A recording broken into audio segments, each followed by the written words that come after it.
नमस्कार, स्वागत है आपका। मैं हूं आपके साथ सपना दीपक मदेशिया। बुलेटिन का आगाज करेंगे। ऋषिकेश शहर में संकीर्ण सड़कें होने की वजह से कई बार सड़क हादसे हो चुके जाते हैं। आपको बता दें कि इसके बावजूद सड़क पर हो रही पार्किंग को नहीं रोका जा रहा, जिससे लोगों की जान खतरे में दिखाई दे रही है। शहर की अति व्यस्त रहने वाली हरिद्वार रोड पर सड़क किनारे नीलकंठ जाने वाले वाहनों की जो है वो कतार दिन भर लगी रहती है। इसके अलावा बिना परमिशन के अवैध रूप से कई टेम्पो स्टैंड भी बन चुके हैं। कुछ ही इसी प्रकार का नजारा नटराज श्यामपुर बाईपास मार्ग पर भी है। जहां हाईवे पर अवैध रूप से दर्जनों तक सड़क किनारे खड़े हो रहे हैं। सड़क किनारे वाहन खड़े होने से सड़कों की चौड़ाई कम हो रही है, जिससे सड़क हादसे होने की संभावना बनी हुई है। समय समय पर पुलिस और प्रशासन की बैठक में कई बार शहर की सड़कों को नो पार्किंग और अतिक्रमण मुक्त करने का मुद्दा उठाया जा चुका है। मामला संज्ञान में आने के बाद कई बार अधिकारियों के निर्देश पर संयुक्त अभियान भी चलाया गया, लेकिन ये अभियान एक दिन से ज्यादा नहीं चला। वहीं इस वजह से सड़कें अतिक्रमण और नो पार्किंग मुक्त नहीं हो सकी। 2 दिन पहले इंद्रमणि बडोनी चौक के निकट हुए भीषण सड़क हादसे को देखकर लोगों ने पुलिस और प्रशासन से शहर की सड़कों को अतिक्रमण नो पार्किंग मुक्त बनाने की मांग की है।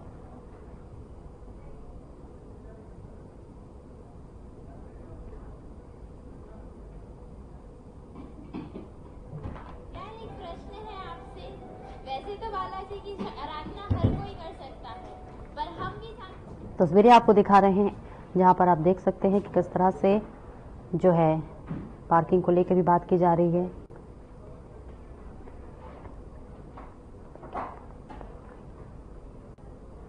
और यहाँ पर देखिए टेम्पो स्टैंड बनने के बाद भी इस तरह की जो है नजारा देखने को मिल रहा है। इस तरह की तस्वीरें भी लगातार सामने आ रही है, जहां पर तमाम 2 स्टेप स्टैंड भी बना दिए गए हैं, लेकिन अब जो है इस तरह से पार्किंग की जा रही है।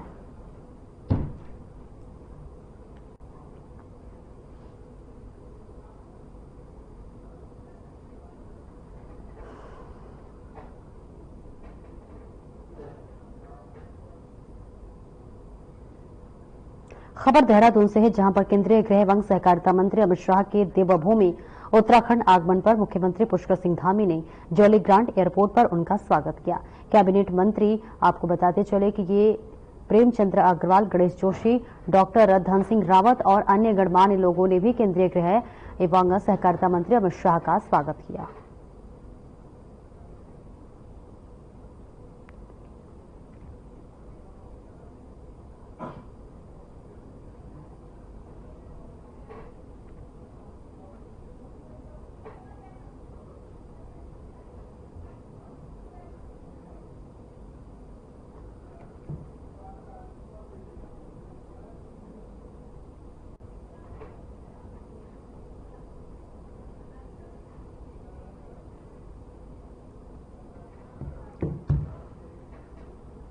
और देश के गृह मंत्री अमित शाह 1 दिवसीय दौरे पर मसूरी और देहरादून में कई कार्यक्रमों में शामिल हुए। केंद्रीय मंत्री गृह मंत्री अमित शाह के इस दौरे पर उत्तराखंड कांग्रेस के प्रदेश अध्यक्ष करण माहरा ने कटाक्ष किया है। उन्होंने कहा कि कई बार गृह मंत्री उत्तराखंड आ चुके हैं, लेकिन उत्तराखंड को इसका कोई फायदा नहीं हुआ। उन्होंने कहा कि अच्छा होता गृह मंत्री अंकिता भंडारी हत्याकांड में वीआईपी के नाम का खुलासा कर देते, या जो आपदा आई है जोशीमठ में जाकर लोगों से मिल लेते। इसके साथ ही महिलाओं पर हो रहे अपराधों पर भी कुछ नहीं बोलते।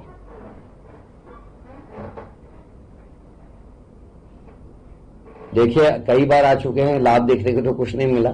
हम तो ये कह रहे हैं कि महिला अपराध में हम पहले नंबर पे हैं। इसके लिए कोई सख्त चीज वो कर जाएं और अंकिता के वीआईपी का नाम खुलासा करने का दबाव सरकार पर डाल के जाएं तो हमें खुशी होगी। केदारनाथ में सोने की चोरी का ब्लैक एंड व्हाइट में सामने आ जाए, और जो अन्य चीजें हैं यहाँ राज्य में हो रही हैं, आपदा वालों को अभी तक राहत नहीं मिली है, जोशीमठ बर्बाद हो रहा। यहाँ आए थे, अगर 10 मिनट का दौरा जोशीमठ का भी कर लेते तो हमें खुशी होती।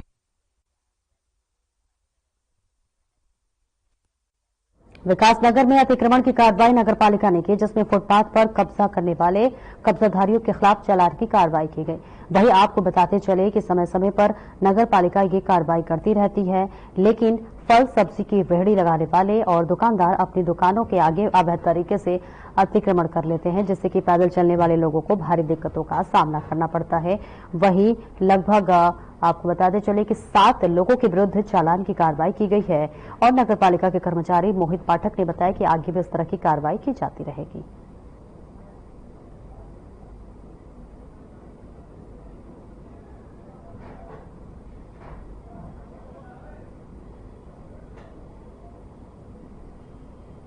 सर, किस तरह की नगर पालिका ने कार्रवाई करी आज? अतिक्रमण के विरुद्ध नगर पालिका द्वारा आज अभियान चलाया गया है, जिनके द्वारा भी अवैध रूप से सामग्री बाहर रखी गई है, उन्हें जब्त करने की कार्रवाई की जा रही है। सर, आप कार्रवाई करते हैं, उसके पश्चात 15-20 मिनट दुकानदार वापस दुकान लगा लेते हैं। पालिका स्तर पर नियमित रूप से कार्रवाई की जा रही है और लोगों को संबंध में अवगत किया है। अभी आज हमें चालान की कार्रवाई की गई है, जिसमें लगभग 6-7 लोगों का चालान किया गया है और भविष्य में भी चालान की कार्रवाई निरंतर चलती रहेगी।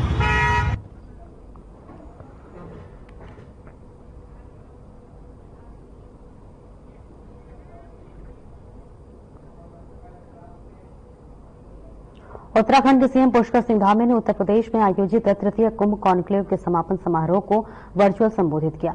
इस दौरान उन्होंने कहा कि यह कुंभ कॉन्क्लेव भारतीय सनातन संस्कृति, सभ्यता और आध्यात्मिकता के मूल्यों को वैश्विक स्तर पर प्रस्तुत करने का एक प्रभावशाली मंच है। सीएम धामी ने बताया कि पीएम मोदी की अगुवाई में देश के तीर्थ स्थलों के विकास और कल्याण की दिशा में ठोस कदम उठाए गए हैं। के माध्यम से हम इस समृद्ध सांस्कृतिक विरासत को न केवल संजोते हैं बल्कि भावी पीढ़ियों तक भी पहुंचाते हैं। आज कुंभ का आयोजन सनातन संस्कृति के एक वैश्विक मंच के रूप में स्थापित हो गया है। कुंभ के आयोजन में विश्व भर से लोग भारतीय संस्कृति, योग, आयुर्वेद और आध्यात्मिकता के गूढ़ रहस्यों को जानने और समझने आते हैं। इससे न केवल भारतीय संस्कृति का प्रचार प्रसार होता है बल्कि आर्थिकी को भी बढ़ावा मिलता है।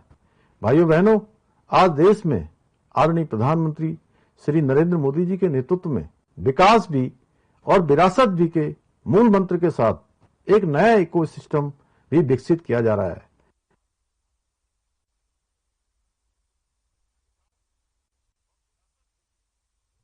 गोविंद बल्लभ पंत कृषि एवं प्रौद्योगिकी विश्वविद्यालय पंतनगर में 36वां दीक्षांत समारोह का आयोजन किया गया।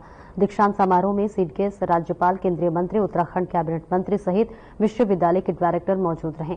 सीडीएस अनिल चौहान और कृषि के क्षेत्र में बेहतर काम करने वाले पद्मश्री से सम्मानित प्रेमचंद शर्मा को मानद उपाधि से नवाजा गया, जिसके बाद एक छात्र को कुलाधिपति गोल्ड पदक सहित 1172 विद्यार्थियों को उपाधि और दीक्षा दी गई।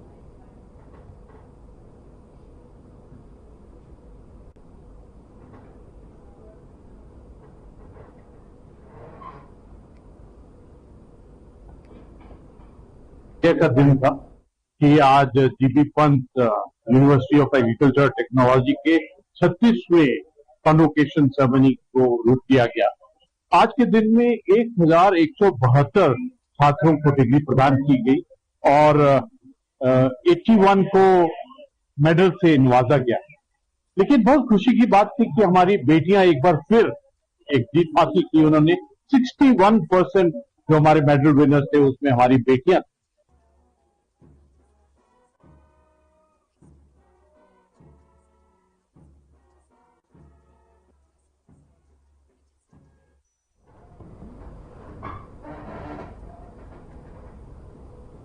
खेल मंत्री रेखा आर्या ने देहरादून स्थित राष्ट्रीय खेल सचिवालय में राष्ट्रीय खेलों के आयोजन के संबंध में एक बैठक आहूत की और इस बैठक में उत्तरांचल ओलंपिक संघ और खेल विभाग के अधिकारी शामिल हुए, जहां बैठक में राष्ट्रीय खेलों से जुड़े कई विषयों पर चर्चा की गई।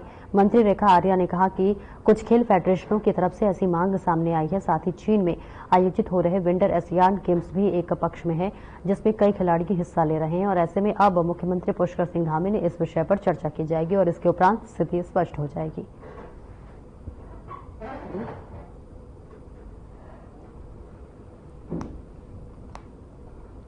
देखिए, आज उत्तराखंड ओलंपिक एसोसिएशन के पदाधिकारियों को आमंत्रित किया गया था, चूंकि कुछ विषय जो आज अखबार के माध्यम से और कुछ जो भारतीय ओलंपिक संघ के द्वारा 28 जनवरी से प्रारंभ होने जा रहे राष्ट्रीय खेलों की तिथि के संदर्भ में एक नई तिथि जो 15 फरवरी से 15 फरवरी के आए जाने और उसके संदर्भ में सरकार का कंसर्न लेने जाने के संदर्भ में जो पत्राचार हुआ है, उसको लेकर आज बैठक हुई है।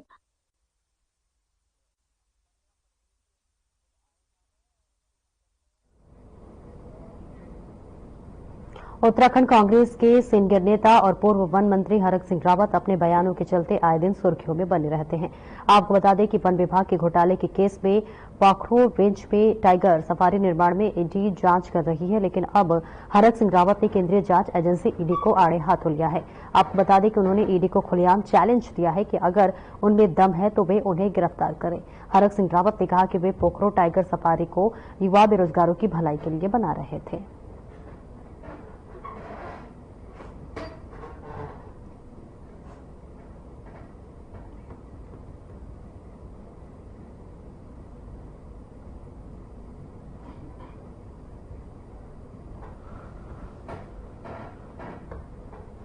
तो जेल में तो कहा उन ईडी वालों से, जब मैं अभी बुलाया था उन्होंने मेरे को, जैसे मैंने ईडी के सामने धरना दिया, वो वीडियो बना रहे थे ऊपर में ऑफिस से, तो मैंने कहा छिप छिप के क्यों वीडियो बना रहे हो, सामने आके बनाओ ना।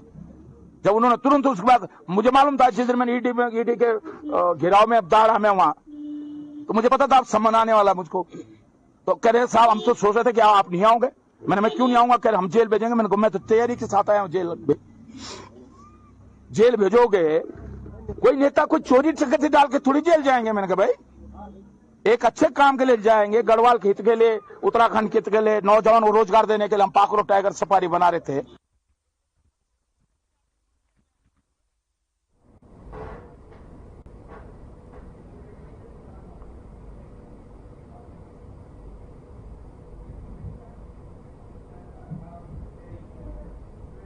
और रुकेंगे छोटे से ब्रेक के लिए, जल्द लौटते हैं।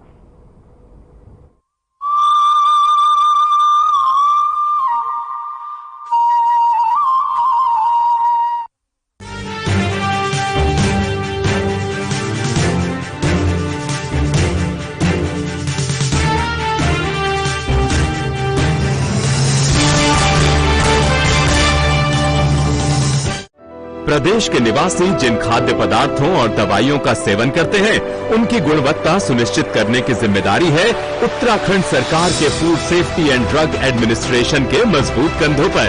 और विगत 5 वर्षों से ये जिम्मेदारी बखूबी ढंग से निभा रही है FDA। FDA का नवनिर्मित भवन सहस्त्रधारा रोड देहरादून में मौजूद है। ये सरकारी औषधि परीक्षण प्रयोगशाला दवा के नमूनों के परीक्षण में उपयोग किए जाने वाले नवीनतम और अत्यधिक उन्नत उपकरणों से लैस है। दवा के नमूनों में माइक्रोबियल टेस्ट के लिए नए दिशा निर्देशों के अनुरूप एक नवनिर्मित पूरी तरह सुसज्जित माइक्रोबायोलॉजी लेबोरेटरी भी स्थापित की गई है। इतना ही नहीं, खाद्य नमूनों में अवशिष्ट एंटीबायोटिक दवाओं, कीटनाशक और भारी धातुओं का पता लगाने के लिए GCMS, ICP-MS, LC-MS जैसे उच्च स्तरीय उपकरण भी state food and drug testing laboratory में लगाए गए हैं। FDA समय समय पर बाजार से खाद्य पदार्थों और दवाओं के सैंपल एकत्र कर उनकी बारीकी से जांच करती है, ताकि प्रदेशवासियों की सेहत से ना हो कोई समझौता। 2022-23 में 460 सैंपल में से 80 सैंपल गुणवत्ता टेस्ट में फेल हुए। ड्रग्स कंट्रोल विंग ने नियम तोड़ने वालों पर कार्रवाई करते हुए TNC एक्ट के तहत 6 और NDPS एक्ट के तहत 8 मुकदमे दर्ज किए और 36 आरोपियों को गिरफ्तार किया। इसी तरह फूड सेफ्टी विंग ने वर्ष 2023-24 में 355 मुकदमे दर्ज किए, जिनमें से 345 मामलों के फैसले आ चुके हैं। इनमें से 332 मामलों में जुर्माने लगाए गए, जिनकी कुल राशि 1,04,23,000 है। FDA उत्तराखंड, आपके स्वास्थ्य के सच्चे प्रहरी। नशा करने के लिए कई लोगों द्वारा एक ही सिरिंज का इस्तेमाल करना HIV के प्रसार का एक बड़ा कारण है। प्रदेश में HIV और एड्स से डटकर मुकाबला करने और इसके प्रसार की रोकथाम हेतु बड़े स्तर पर कार्यक्रम चला रही है उत्तराखंड सरकार। राष्ट्रीय एड्स नियंत्रण कार्यक्रम के तहत उत्तराखंड राज्य एड्स नियंत्रण सोसाइटी पूरे जोरों पर अपनी गतिविधियों का संचालन कर रही है। इंजेक्शन से नशा करने वालों यानी IDU के लिए राज्य में NGO के माध्यम से लक्षित हस्तक्षेप यानी TI प्रोजेक्ट लागू किया जा रहा है। इसके तहत 7 TI NGO के माध्यम से 2000 से अधिक ऐसे लोगों की मदद की जा रही है जो इंजेक्शन से नशा करते हैं। TI कार्यक्रम के तहत इन लोगों को काउंसलिंग, HIV और syphilis screening, abscess management, needle syringe के नुकसान को कम करने वाली सेवाएं जैसी कई जरूरी सुविधाएं प्रदान की जाती हैं। नशीली दवाओं की लत के शिकार लोगों के परिजनों से मिलकर भी उन्हें मोटिवेशनल सपोर्ट दिया जाता है। निडल सिरिंज एक्सचेंज प्रोग्राम यानी NSEP के तहत NGO कर्मी नशीली दवाओं के इंजेक्शन लगाने वालों को नई सुई और सिरिंज मुहैया कराते हैं और पुरानी व इस्तेमाल की गई सुई और सिरिंज एकत्र करते हैं। साथ ही प्रशिक्षित चिकित्सा अधिकारी की देखरेख में ओपियोइड सब्स्टिट्यूशन थेरेपी यानी OST भी दी जाती है। राज्य के सरकारी अस्पतालों में 8 OST सेंटर हैं जो देहरादून, रुड़की, हरिद्वार, रामनगर, नैनीताल, रुद्रपुर, काशीपुर और सितारगंज में मौजूद है। साथ ही 2 सैटेलाइट OST सेंटर भी हैं जो दूर दराज के इलाकों में OST की सुविधा देते हैं। इंजेक्शन से ड्रग्स का नशा छुड़ाने को हम हैं तैयार। HIV/AIDS रोकथाम को तत्पर उत्तराखंड सरकार।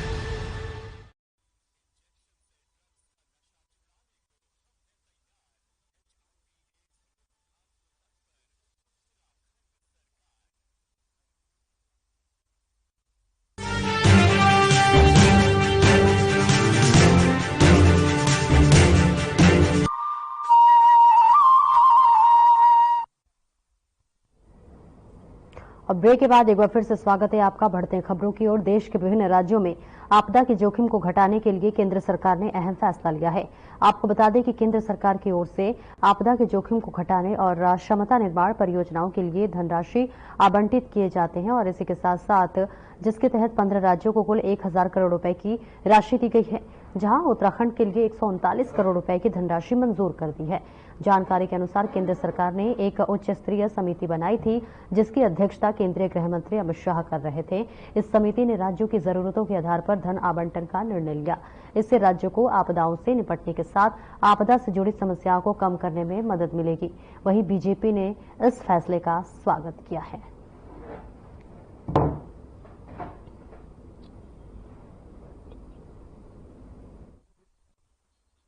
और देखिए इस समय लगभग आप देखें पिछले 2014 से लेकर के अब तक 10 सालों का उत्तराखंड के अंदर केंद्र के द्वारा विभिन्न योजनाओं में काम चल रहा है। चाहे हो रेल कनेक्टिविटी हो, चाहे एयर कनेक्टिविटी हो, चाहे सड़कों को लेकर के काम हो, चाहे पेयजल की चीजों को लेकर के काम हो, सभी दिशा में जो है इस समय केंद्र के द्वारा उत्तराखंड में विभिन्न काम चल रहे। और उत्तराखंड के अंदर जिस प्रकार से भारतीय जनता पार्टी की डबल इंजन की सरकार ने काम किया, मैं कह सकता हूं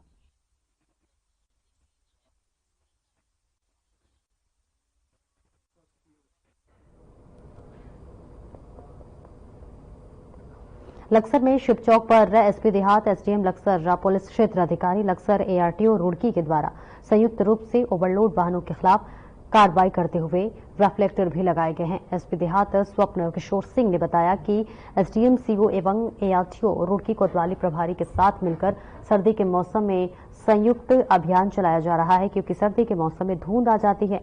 गन्ने से भरे हुए ट्रैक्टर ट्रॉली दूसरे को दिखाई नहीं देते। उसी को देखते हुए सभी ट्रैक्टर ट्रॉलियों में रिफ्लेक्टर लगाए गए हैं। उन्होंने कहा कि कुछ युवा लड़के ओवर एक्टिंग में गाड़ी चलाते हैं और उनके खिलाफ भी कार्रवाई की जा रही है।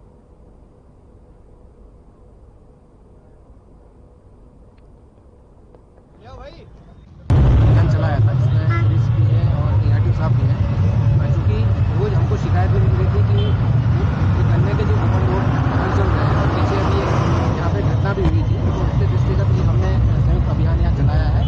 इसके साथ साथ हमने जो ओवरलोड है उसमें 2 पे चालानी कार्रवाई की है। इसके अलावा कुछ वाहनों पे जो रिफ्लेक्टर है उसको भी लगाए हैं और साथ में सबको ये भी मैसेज दे रहे हैं कि एक तो ओवरलोड जो वाहन है वो ना करें और दूसरा जो ओवर स्पीड है वो ना करें और अगर कोई करता पाएगा तो उसके खिलाफ कार्रवाई करें। कम करने के प्रयासों के क्रम में आज एसडीएम साहब, ARTO साहब, CO मैडम, इंस्पेक्टर लक्सर, इन सभी के संयुक्त टीम के द्वारा यहाँ लगातार वाहनों पे जो हमारे गन्ने के वाहन हैं उन ट्रैक्टर ट्रॉलियों पे रिफ्लेक्टर टेप लगाए जाने की कार्रवाई अमल में लाई जा रही है। साथ ही जो ओवरलोडिंग के वाहन हैं उनके विरुद्ध चालानी कार्रवाई की जा रही है ताकि वो जो वाहन चालक हैं, वाहन स्वामी हैं, उनमें भी जागरूकता का तत्व आए और एक स्वतः अपने प्रयासों से वो दुर्घटनाओं को कम करने में अपना सक्रिय योगदान दे सकें। समय समय पर यहाँ पर हम कार्रवाई करते रहते हैं और हमारी एक प्रवर्तन की टीम यहाँ पर कानपुर और लक्सर में लगातार कार्यवाही करती रहती है और हाल फिलहाल में भी हमने काफ़ी सारी गाड़ियाँ यहाँ पर सीज भी की हुई हैं, सीज की हुई हैं, काफ़ी सारे चालान होते हैं। फिर भी हम ये कोशिश में हैं कि इस जो भी कार्रवाई हम करते हैं उसको आगे और बढ़ाया जाए ताकि ये सब दिक्कतें और दुर्घटनाओं से संबंधित हम बच सकें।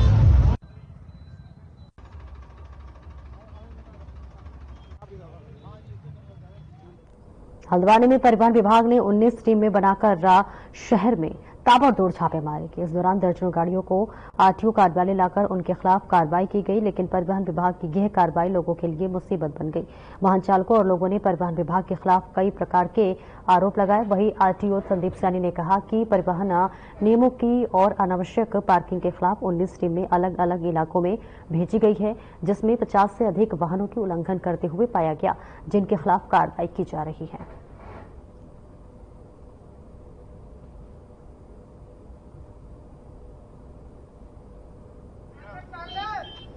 कहना है हमारी जो है आज हमने स्पेशल अभियान चलाया था जिसमें हमारी 19 टीम्स लगी हैं पूरे संभाग की और बस स्टैंड के पास, रेलवे स्टेशन के पास, पेट्रोल पंप के बाहर, मेन रोड पे अगर खड़ी करके गाड़ियां अगर चलाएंगे वहां से तो उस पर सख्त कार्रवाई की जाएगी। हमने पहले भी बता दिया था और कुछ गाड़ियों में कागज भी खत्म है, इसलिए उन पर एनफोर्समेंट की कार्रवाई की गई और ये आगे भी जारी रहेगी। और अभी इसके बाद ऑटो पे भी कार्रवाई की जाएगी जिनका सत्यापन हो चुका है, डेट खत्म हो चुकी है, फिर उसके बाद ऑटो पे भी इस चीज की कार्रवाई की। बहुत ज्यादा उत्पीड़न किया जा रहा है सर। मैं तो अभी सुबह मैं स्टाफ में चलता हूँ, रोज अपने ये टीचर लोगों को ही ले जाता हूँ, ड्यूटी जो करते हैं उनको सुबह ले जाता हूँ, शाम को लाता हूँ। और मैं अभी वहाँ पे सवारी भर रहा था तिकोनिया में, एक मैडम का इंतजार कर रहा था। मतलब फिलहाल इस बुलेटिन में इतना ही। दीजिए इजाजत, नमस्कार।